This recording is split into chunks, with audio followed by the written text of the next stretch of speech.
Hello and welcome to another special edition of Reality Check. I'm your host, Christal Jordan. I'm here at the Rolling Out Studios in Atlanta, and today's conversation is all about betrayal in business. What happens when a business owner attempts to help another business owner and things go wrong? My guest today is Carmen Simmons, the founder of Christal Atlanta, an actual show that's going to be airing on Fox Soul soon. But before she got to this point, Carmen actually lost over $200,000 at the hand of someone she called a friend. We're going to check out this clip from Christal Atlanta and come right back with Carmen Simmons. Let me ask you a question. Do you believe him now? I don't believe that the contract is just straight ran with $200,000. We have to be more involved in executing the completion of this. It basically has to just be telling him what we're going to do. Do you think he's your friend? Because a friend wouldn't do this. All right, welcome back. Of course, this is Reality Check, and I am here with my good girl, Carmen Simmons. Welcome to Reality Check. Thank you. Usually we are on opposite sides in the media world, but today we have partnered up to tell a little bit about your story. You have a fascinating story, which first is going to start with me congratulating you on your new show on Fox Soul. Thank you. Thank you. That's a huge deal. It's Christal Atlanta Uncut, and it's a reality show based on working in media. Okay. It's about my news outlet, Christal Atlanta, and my team. Okay. And you know how behind the scenes there could be a lot of drama, especially Absolutely. on red carpets and dealing with celebrities and debating who's going to get what story. And so we decided to go ahead and highlight that and show people what we do. Well, I love that. A black woman. You got a team that's mostly made up of black women, right? Yes, it's 6 girls, and then I was kind of forced to be on the show because I was really wanting to produce the show about them because I was like, y'all drive me crazy. People need to see this, but everyone was like, you can't produce a show about the team and the person who was in charge of the team is not on the show. That's true. So I'm hoping to pull a Shawnee O'Neal and like in the beginning you see me and then I tiptoe out because I feel like, they're strong enough to do the show without me, but I'm the glue that brings everybody together. Well, just like with Shawnee O'Neal, we want her to come back. I will say as a Basketball Wives fan, we want Shawnee O'Neal to come back. So, that usually comes with the territory. I but know. We're excited to see that. Now, you are New York native, now a Georgia peach, right? Yes. I came here a long time ago in the late 90s to go to Clark Atlanta University. Okay. And I graduated with a degree in radio, television, broadcasting. Okay. Now, growing up, did you always know that you wanted to be in radio and TV? Not specifically. I always kind of knew that I was drawn to entertainment because my last name is Simmons. So one of my first introductions to entertainment was watching Crush Groove and my dad explaining to me the family affiliation, and that's like my story of falling in love with hip hop. Okay. And I also had other family members that worked in music at Uptown Records, and I would go to work with them, and so I met people at their beginnings like Mary J and Jodeci and Lost Boys, and so I kind of always loved the behind the scenes of the entertainment industry. And that same family member, he also went to Clark Atlanta. I had 2 other cousins that came down here to go to school for broadcasting, so I've always kind of seen the behind the scenes of the entertainment industry. But I'm like a huge Oprah fan. Like I am too. my fairy godmother. Like I used to write into her show, like, pick me for this. I did that as well. That's hilarious. I remember writing so hard because she just was, it was, at that time growing up, for me, you did not see black women in those type of positions on television, right? So we were talking before we started taping about how things are so different, so different. Just the whole world is very different, but especially culturally, things are different. A few years ago with 2020 and the pandemic, we all started trying to really support Black-owned businesses and really being intentional, about that. But your story is a cautionary tale of, sometimes a Black business supporting another Black business goes terribly wrong. So before we get into that, let me hear a little bit about you growing up, because you grew up in Brooklyn. You obviously have this very authentic connection to hip hop, right? What was it like for you growing up in Brooklyn? I have a very traumatic story that thankfully I've been able to survive. But music and entertainment actually helped me get through some of the things that I went through. My mom contracted HIV sometime in the early 90s from my dad, who he was a drug addict, and she died in 1993 before him. And he followed a year and a half later in 95.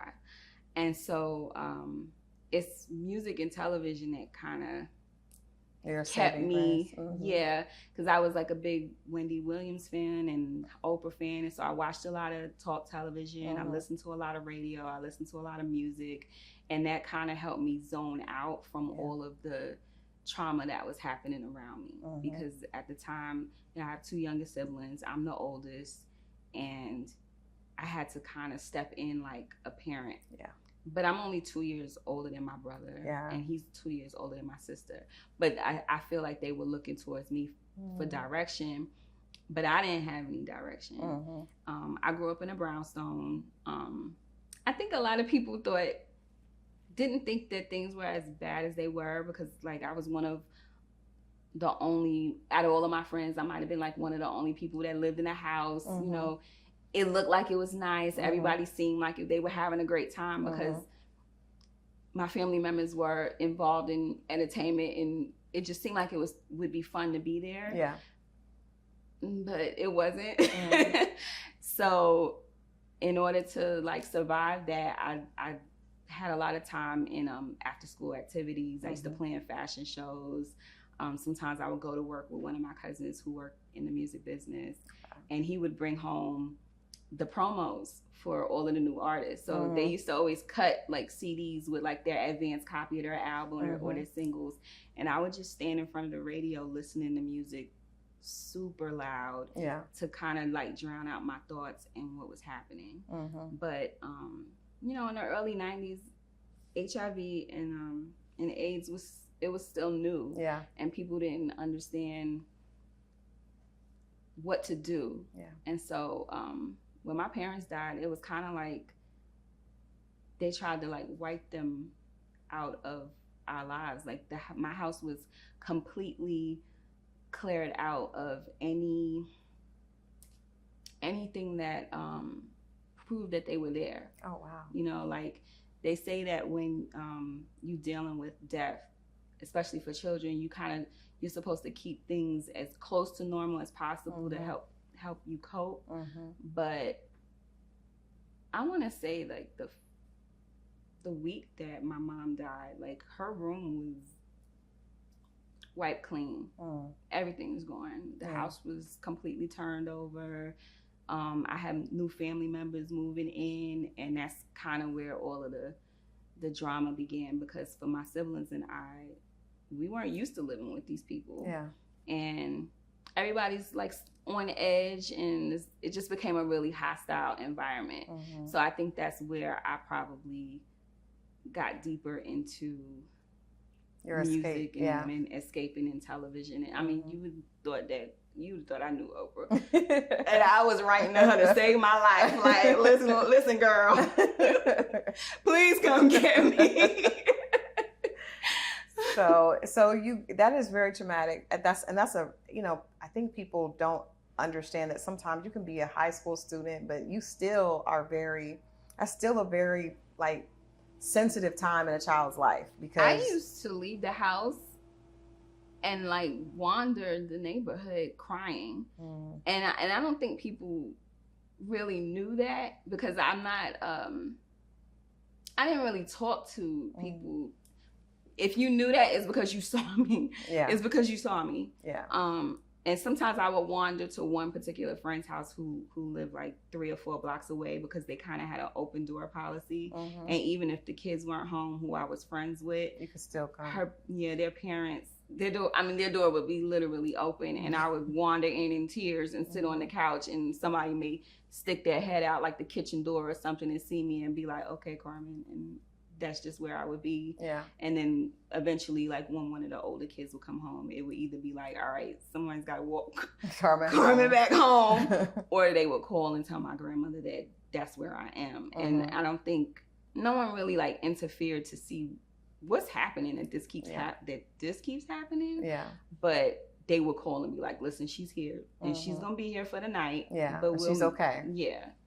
Wow. So at that point, that's a difficult time, and then you go to college and you move to Atlanta. So that was like my escape plan. So, you know, my mother had a college education. She used to manage a congressman's office in Brooklyn. So I knew education was important to her. Despite my dad being an addict, he was really smart. Like, he was one of those people that watch Jeopardy and get all the questions right. And his idea of fun is reading the encyclopedia. So, and like I said, I had other family members that had came to Atlanta to college, and most of my older cousins were all college educated. So I was like, the only way to get out of this house is for me to go to school. College, yeah. And I also had the responsibility of laying the floor plan for what my brother and sister needed to do. So, but I was also thinking, I gotta go. Yeah. So I tried to find the place that I knew I could go to without someone giving me, you know, problems about leaving, but was the furthest away. Furthest away. So I was accepted to Howard University, but I was like, not far enough. This is a 4-hour bus ride. No. Clark, Atlanta. They accepted me, and I was like, I'm out. So when I came to school, honestly, I have to be honest, it wasn't about me furthering my education. It was like, it was about me getting as far away from home as possible. Yeah. But I picked a major that resonated with what you truly wanted to do. Yeah. Now, when you came to Atlanta, obviously you had some cousins here, but you also made a friend with this gentleman named Russell. Yeah. Talk about how you guys started your friendship. How did this start? So even though I had family members here, they were the same family members from home. Right. So it was kind of like these like cycle of traumatic experiences were still following me because I was still connected to the family that was doing it. So I met him in the early 2000s, like right after graduation. And unfortunately, I had a house fire and I had a car accident all in the same week. Oof. So I went through a period of homelessness, and he met me coming right out of that period. But I was like living kind of crazy. Like, I finally had an apartment, but it didn't have furniture in it. I wouldn't have food. I didn't care. And you were away from you still were away from where you needed to be away from. Yeah. But as I said, I was, because I went to school for production, I was in school with Mace and Bobby V. And when I didn't get that Turner job, I went into producing community television. And so Bobby V, he was just coming out with his single on Def Jam South. And I was like, and you're going to be my first interview. And he was friends with Russell, who owned a music studio called Hot Beats. And at the time, it was on Spring Street in 14. And so he was like, let's do your interview here. And so he actually introduced me to Russell. Gotcha. And we became friends. And he was just like, I think he was intrigued by what I was doing. And he was like, oh, you can use the studio to film all of your interviews. And so between my relationships that I built from going to school with people and then the people that I was meeting at the studio who were doing business there, I started having a lot of celebrity interviews, and I would just do them all at Hot Beats. But Russell also realized that I had some personal issues going on, and I don't know what really made him decide to want to like be helpful to me, but it was kind of like, I don't want you on the MARTA as late as you are, because I was kind of behaving like I didn't care about myself, maybe. Yeah. Because I would be in the clubs, you know, like 112 would be open till 6, 7 in the morning. Right. I was there, and I could fall out of a club by myself. I'll be drunk, get in the car, like, and dangerously like take myself home. Or when I didn't have a car, like I would be on the MARTA I lived in the Buckhead area, but I lived in an apartment complex that was strangely very dangerous for it to be on Lennox Road. Mm-hmm. And so he was just like, I don't want you taking the MARTA that late. Mm-hmm. And why don't you have food? Or he may not say it like that, but it was like, you hungry? Mm-hmm. Yeah. Let me take you to get breakfast Yeah. and lunch and dinner. So it was like he was taking care of me without directly saying, I'm going to take care of you. Mm-hmm. And it was kind of like I was helping him run his studio because he had just, I don't think he had just bought it, but he had a partner at the time, and then the partner left, and so now it was all his responsibility. Okay. And I don't think he had experience doing that on his own. Mm-hmm. And even though neither did I, it's still two is better than one. Yeah, I still had a skill set that he didn't have because he was like a street dude who was turning his life around, and now he's got a business. Yeah. So I was helping him in ways that I didn't really know at the time, and I think he was repaying me by saying, you need to eat, or do you need a ride? Yeah. And so but that sounds like somebody that first of all, more men should be like that initially with women and people, period. Mm-hmm. But I could see why that friendship was starting. I have to ask you, was there anything more to the friendship, or was it strictly platonic? It was strictly platonic. And I won't say that we didn't have flirty moments, but it never moved beyond like, he might compliment me, or I think because we began to be so close in terms of our friendship and working together, like if there was somebody else around, I might be jealous. Like this is like, we were supposed to go to lunch today. Like I eventually started dating a producer that I met at the studio, but they all started being friends. So now it's like a boys club, and I'm X'd out of the boys club because I'm the only girl. And then I'm like, like, oh, y'all going to lunch without me? Yeah. So it was more like that. Okay. But no, it never. Just kind of like work partners. Yeah. And he really looked out for you. It sounds like at a time when you probably needed a good friend like that. I did. I think between Russell physically looking out, and at the time I also started getting Rev Run he had started doing the Words of Wisdom, and so that kind of brought me back to like, hey, there's God. Yeah. And so I started getting those messages, and so between the two, oddly, like that kind of started bringing me out of, I guess maybe a depression like that I was in. That's real. Well, it sounds like it's a good story, but things are going to turn horribly. It's going to take a huge turn to the left, and this friendship and support in business goes really wrong, and it changes from being a support of Black women to taking advantage of Black women. Stay tuned. We're going to come right back with Carmen and hear how this friendship turned into a nightmare. Okay, we are back, and we're talking with Carmen Simmons. She is a media mogul. She is the founder and creator of Christal Atlanta, which is now getting ready to have a slate on Fox Soul. But we're talking about when Black on Black crime goes wrong in a business sense, right? As opposed to, we know that there are things happening on the street, but what about when a Black business owner attempts to help another Black business owner and that person gets taken advantage of? So we were talking before the break about you and your friend, Russell, that own Hot Beats here in Atlanta, which everyone is familiar with. Some of the biggest names in the business have, are clients and have recorded there. And you and Russell developed a genuine friendship. He helped you through a really depressing time in your life. And then you decided to help him. Yeah. Let's talk about how that happened. So back in maybe like 2017, Russell started telling me about moving to a new building and kind of revamping Hot Beats. Because Hot Beats is known to be a hip hop studio. We know it for where Young Money started, Drake, Nicki. And he was like, I'm moving into a bigger studio and I want to attract a different clientele or add to my clientele. I want to do pop, I want to do country. And so I had been to the new place and I seen some of the development. And at that time, it just seemed like, he's on the path and he was doing it on his own. Okay. But then in 2018, he started talking to me about possibly needing a partner and that he had exhausted a lot of his funds and wanted to add somebody to his team so that he could finish the building, and asked me if I knew anyone. Like an investor.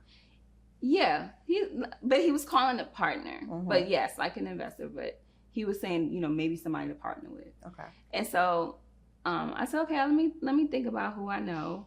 And I did ask a couple of people, but no one that I knew was in that industry and was like, I'm willing to do it. But I had happened to be in a position to help him myself, which made me feel good because I was like, he had helped me all these years ago in a way that quite possibly could have saved my life. Right. Because, you know, I'm roaming around the city at all times of night and not eating and not taking care of myself. Just being very depressed and needing some connection. Yeah, and he was that. So I was like, I haven't been able to find somebody to be partners with you, but I could be partners with you. You know, at the time I was planning major fundraising events for a children's shelter here in Atlanta.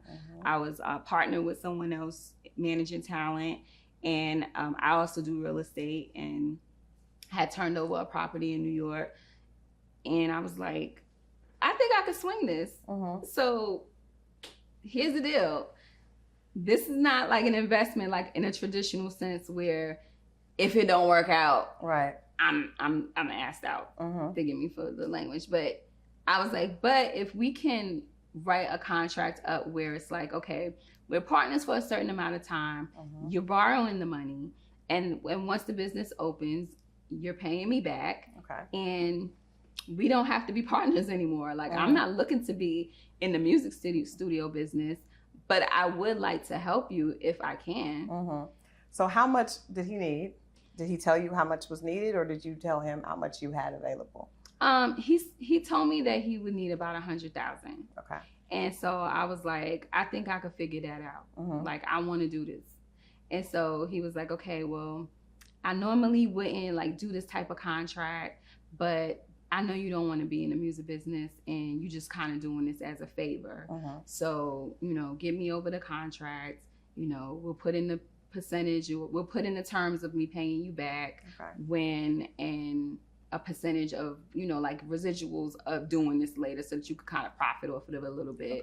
And I was like, cool. And I was like, and then there can literally be a time where we're not partners no more, because I know that's not really what you want.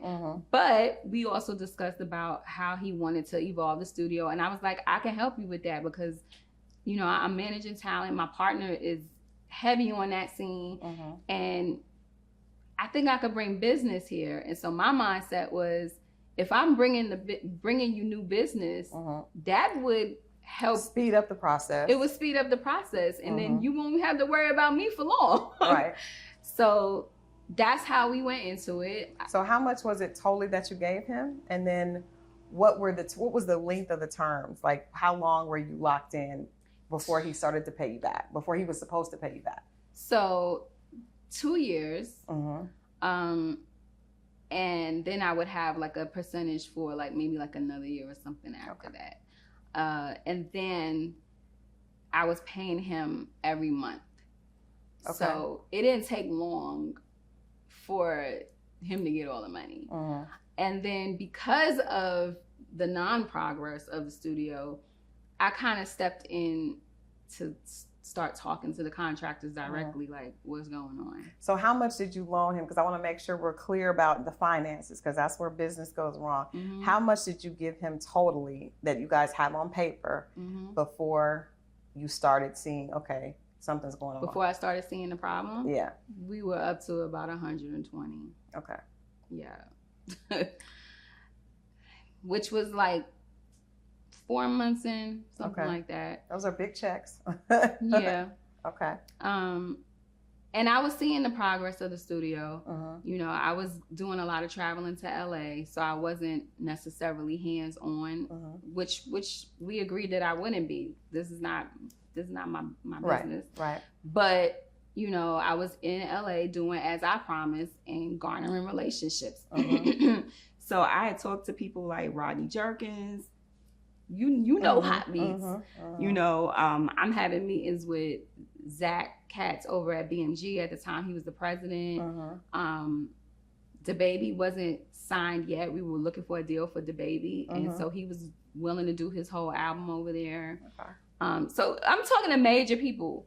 You know, we signed someone to a record deal, and the label heads came to Atlanta to Hot Beats, and we had a little meeting in there. And at the time, Master P was the vice president of Urban, so that was his department. And I was serious. You were doing your thing. Yeah, I was serious about what I said I was gonna do. And then I realized, like, why is this taking so long? What was the relationship between you and Russell at that point? When you're out here trying to bring in more business and do what you said to kind of make the studio, you know, a more well-rounded, but yet, you know, still popping.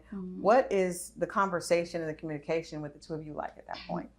The communication got to the point where it was only me initiating conversation. And the tension was growing because we were also documenting this process. Right. You know, remember, I went to school for production, so I look at everything like a TV show. And I was like, and so we're gonna do a show about Hot Beats. And so we actually went into production and we filmed the sizzle. And if you see the original sizzle, it's fun, it's light, you know, it's actually kind of funny. And that's when it was all good and everybody was happy. And then because this is taking so long, this tension growing and it's becoming more serious. Like, now this is not a fun show. Now this is like, why aren't we finished? The drama. And where is my money? But when am I going to get my money? Because if you don't finish, we can't open. And I have potential business and that's my money. And around that time, that there's a music conference. Is it A3C or AC3? A3C. They were looking at venues to have different workshops, and they talked about doing something at Hot Beats. And I'm like, we need to get going. Come on, like, this is getting all these potential clients. They're gonna see this building firsthand if we could just get done. And so we actually went to film again, and when you look at the second set of footage, you start to really see the tension growing between us and more people questioning what's going on. But you also kind of see him changing and his attitude towards me changing. And there's also, like, it's starting to get a little dangerous too, because we had a client upstairs that I didn't agree with being there. He was there before I got involved. But because he was there and he was gang affiliated, there was a shooting that Russell didn't tell me about. And that's where things really started to come to a head, because I had pulled up to the studio. I told him that I was going to go there. I'm going to clean up. We're going to film today. Let's finish off this sizzle. Because now I'm thinking, like, all the possible ways for me to get my money back, we gotta close it out. I'm ready to get my money and back. I have been talking to major networks, and they giving me feedback, and I'm like, okay, I'm gonna go back in, fix this. I'm gonna try to sell this show. I need any possible way for me to get this money back. I'm gonna do it. And I told him I was gonna go to the studio and start cleaning up. And there's kind of like I'm not quite sure if this guy is homeless or not, but I think he's homeless, but he's friends with Russell. And I pull up to the studio, and he starts talking to me, and he's like, man, what happened last night is crazy. I'm like, what you talking about? What happened last night? And he's almost stopping me from going in the building, and then he realizes that I don't know what happened. And he started to leave because he was like, oh, Russell didn't tell you? And so he starts to leave. I'm like, what happened? And he walks me to the other side of the building, and there is bullet holes from one end to the other. Wow. And I am tripping because I'm like, wait a minute. There was a shootout last night. Clearly, whoever did this didn't want anybody to leave alive. Wow. You knew that I was coming over here this morning, and you didn't say anything? I don't know who these people are. I don't know if they coming back. I don't know who's watching the building. And you know, I'm not scared to go in here by myself. So why wouldn't you say anything? Mm-hmm. So what was his response to that? At first, I didn't call him right away and say anything, but I made the decision to change the production location to my house. Mm-hmm. And when he got there, I confronted him about it, and I didn't even like. There's probably audio on it because your nerves, and I forgot that the mics are hot. Mm-hmm. But I'm like, I catch him in the hallway before we go into film, and I'm like, why didn't you say anything? Mm-hmm. And so he's like, oh yeah, the GBI was out, and the landlord wants us out, and I think we're getting evicted, and I'm sorry I didn't tell you. And I think I did step in to the building, and I saw that he had like pushed everything to like one side of the building, and which also was red flagging to me, like, why is everything moved? Mm-hmm. And so I'm just like, I told you that we shouldn't renew this lease with this guy. I told you that. Mm-hmm. And then he slips and tells me that this is the second time there was a shooting. And he just, this rapper just died. Mm-hmm. And I said to him before I got to that point, I said, is this person trouble?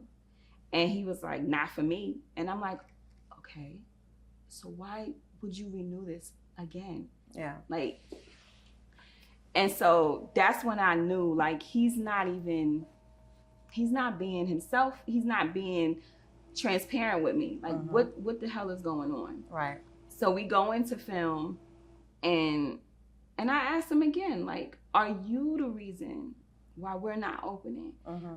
You're telling me that it's the contractors, like they just taking your money and walking away, which is my money. Mm-hmm. But you're not doing nothing about it, and that's totally not you. Mm-hmm.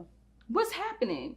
And then I asked him if there's personal reasons, and he's just like, no, he's blaming it on the contractors, but he's saying that we're gonna finish, we're gonna figure it out, but it's not really convincing. Yeah, it doesn't make sense. It's not convincing. At some point, you talk to the contractors yourself. I talked to the contractors myself because I realized that they didn't know that there was another partner. Mm-hmm. And I just needed to understand, like, why aren't we picking up the pace? Because the building is like maybe 80% done. Mm-hmm. All we need to do is like finish the floors, pad the walls, and put the equipment in. Mm-hmm. But why is this taking so long?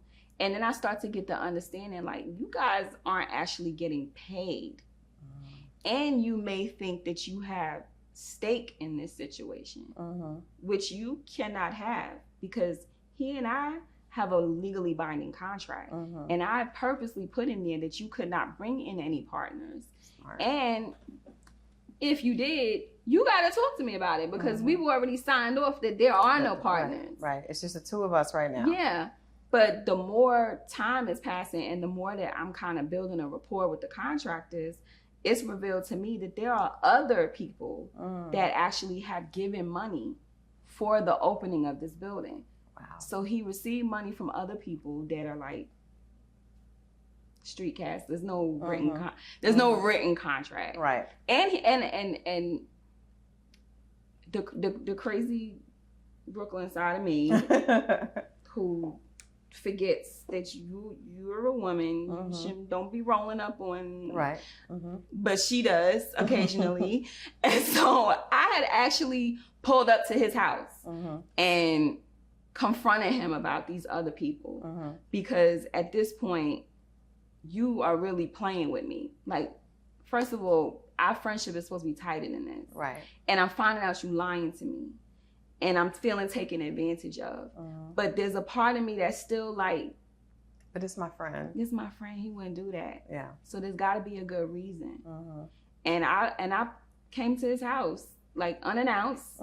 I'm outside already. Right. And I asked him about it, and he told me like, oh, you're the only one that I'm in contract with. Don't worry about everybody else. And I'm like, but I have to worry about everybody else, because I feel like you also putting my life in jeopardy, because I don't know about everybody else, but I think everybody else may know or can find out about me, and you taking money from people for a business that we are now joint ventured on. And the place just got shot up.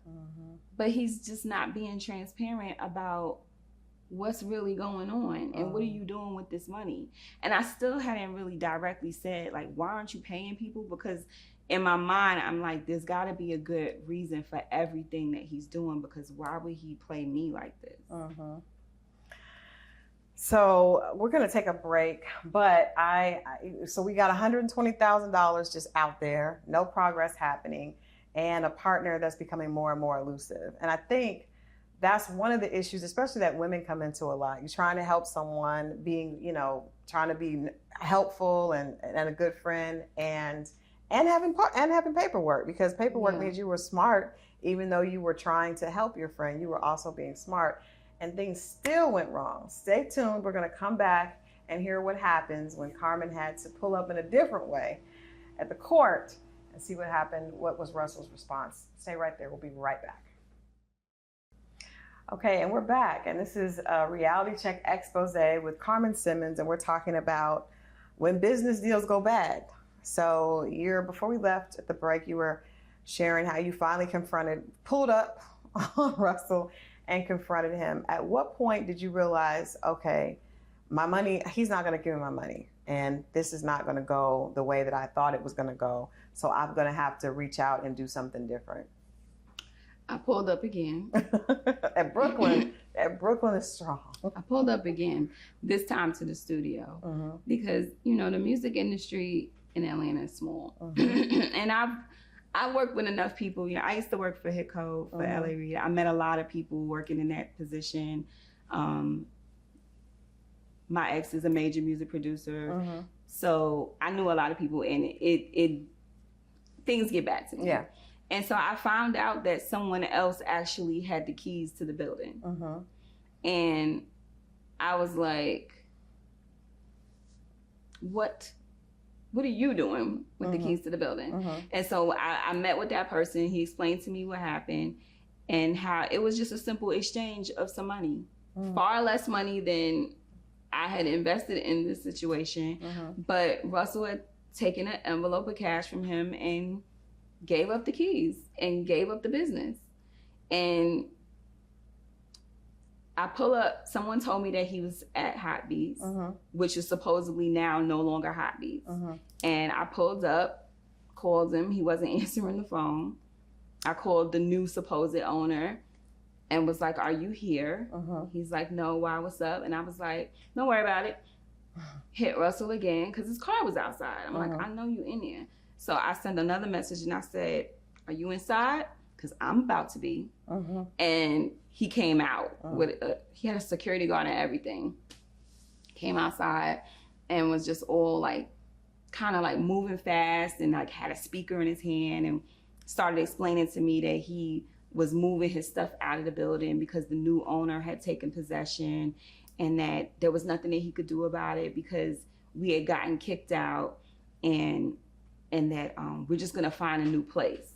And I was like, well, how are we gonna do that when all of the money is invested in this place and we have a show brewing? Like, the networks are interested, like everything is in jeopardy now. And he's just talking really fast and telling me that, everything's gonna be okay because we're gonna find a new place. And I'm kind of leading on that I've already talked to this new person, but not being direct because I wanna see exactly what he's gonna say. And he was just basically bullshitting me. And I left knowing like, okay, now my friend has like totally fucked me. And I don't know why, and he's not being honest, but I gotta figure out like, what am I gonna do now? So still a couple of months went by. I talked to an attorney and they were like, I gotta wait until, when I spoke to the original attorney that did my contract, and she felt like before I talked to somebody about going to actual court and suing him, that I needed to wait for the contract dates to expire. Okay. But technically he had already broken the terms of the contract. But we waited a couple more months for the dates to expire. The friend of me was still being hopeful. Drake had did another interview talking about Hot Beats. He had been on tour and was here in Atlanta, and on his tour dates mentions Hot Beats to an arena full of people. And so I send the footage to Russell, like, Yeah. we can still do this. Yeah. Like, the name is still, like, this is a legacy. And he's going with it like, yo, Carmen, thank you for sending this. And but just running around living his life, like, people are seeing him and telling me, and they're just like, he's fine. Do you want me to tap him on the shoulder? Did you have a conversation with him where you told him, I'm gonna take this to court if you don't pay me my money back? Well, we had said that the day that we were filming, there was like a really honest conversation. Like, listen, I hear everything that you're saying, and I can admit that even on that day, I was still like, this is not happening. So my partner Arturo was like, listen to me. If this building is not complete and we don't open, we're gonna sue you. And Russell kind of like brushed it off. And then Arturo pulled me to the side after Russell left and was like, wake up. He is not your friend. Yeah. And it was just like, I'm still kind of like in a daze, like, no way. Like, there's no way that he's taking advantage of me like this. He understands everything that I've had to come through. Like, I'm not Oprah. I love Oprah, but I'm not Oprah. This money didn't just, I don't inherit millions of dollars. Like, I had to work for every single dollar that you received, and I had to sacrifice every single dollar that you received. And I'm trying to build a legacy too. Right. And I have siblings that's depending on me to get to a certain point so I can help them too. Because even though we're adults, they're still looking at me like, can you help us out? And I'm thinking to myself, I'm helping my friend. I'm gonna flip this business with him and spread the wealth. And this is not happening. Yeah. So at that point, after he kind of like, I sent him the text messages with Drake, and he responded back to me like, oh, thank you for the encouragement. But there was never no like, I got you. I'm gonna make this right. Never no plan. Thank you so much for believing in me. I'm gonna make sure that you're straight. Give me some more time. Nothing like that. Never. So you guys go to court, and that went pretty quickly. I didn't even have to step foot into a courtroom, which he's lucky, because I was like crying every night. I'm going through phases of being totally pissed to depressed because I can't understand. I'm talking to everybody about it. Like, I'm sure people were like, I wish you would stop. Because I just couldn't understand. Like, I couldn't wrap my mind around it. I turned in my truck. Like, I still don't drive. I'm like reducing my life because now I got to make up for the fact that I don't have this money. And at the time, like, I'm trying to be an independent entrepreneur here. I'm single. I'm doing all of this by myself. Right. So now I got to make sacrifices because what I thought was going to happen didn't happen. It's not going to happen. And now, and then we go into a pandemic. So I got my attorney, James Walker Jr., and I mean, it's crazy because the judge looked at everything and I don't know if it was a he or she, honestly, but they granted my judgment immediately. Like, there's a $200,000 judgment. And the only thing that I heard back from his attorneys right before I think the judgment was granted was that if I continued to pursue, he would just file bankruptcy. Oh, the attorney told you that? Yeah. And I told my attorney, I was like, I don't about his bankruptcy. So I guess you either gonna have a bankruptcy or you're gonna have a judgment, but you have to pay this money back. And why? And now it's really fucking me because it's like, why are you treating me like this? Yeah. Like, you acting like we have beef. I helped you with your business, which is a legacy in this community. Like, you could tell anybody in the music industry in Atlanta something about Hot Beats, and they're gonna immediately call his name and say that, oh, that's my dude, or he's a great guy, or I've heard great things about him. People that didn't know him, if I mentioned, like, I had a friend who asked about him because it was kind of like, it's almost like an unbelievable story. Yeah. And they was like, I heard really good shit about him. But even you had good, that's why you felt comfortable to loan him the money, because he had been a really good friend to you. Yeah. What do you think, just from what you heard from the contractors and watching everything, how this all played out, why do you think Russell chose to not pay you the money back and not be honest with you about it and not ever really just like come to Jesus moment and be like, I'm sorry that I did this to you as my friend? I think that he realized that because we were friends, that he could probably get away with certain things. I will admit that I should have done more due diligence on why he needed to go the non-traditional route for the money. You know, this was a flourishing business with countless names who are major in this industry. Why didn't he just go to a bank? Yeah. That never crossed my mind because I was so focused on helping. And I think that he was taking advantage of that. And I don't think that he thought that I would actually sue him for it. Right. But that's a lot of money. Yeah. That's a lot of money. We're going to come back. We're going to take a break now. We're going to come back. And I'm going to ask Carmen what was her reality check from this situation, and see how she feels about helping other businesses. And is that something that we should do, or how do we practice due diligence when it's someone that you know that you have history with? We're going to get into all that when we come right back. Stay right there. This is Reality Check here at Rolling Out. All right, we are back with Reality Check, and my question to you, Carmen, is what was your lesson? I think all, storms and, hard times come with a lesson. So what was your takeaway? What was your reality check from this situation with Hot Beats and Russell and your $200,000? You have to do your due diligence. And if someone's going to come to you like you're the bank, you have to act like the bank. Pull those financials, figure out why it is that they need this help. Why aren't they going the non-traditional route? Pull the financials, make them sign contracts, make sure you do that. That's the only thing that I think really saved me. He had other partners that he took money from, but mine's really counted because it was on paperwork. Yeah. I don't want to discourage people from helping if they can, because in our community sometimes we need people help. to not give a handout but a hand up if you can, but you still have to protect yourself. So make sure that all the legalities are in check. I want to ask you, do you think that he would have done this to you if you were a man? Do you think because it's a woman it was easier for him to do that?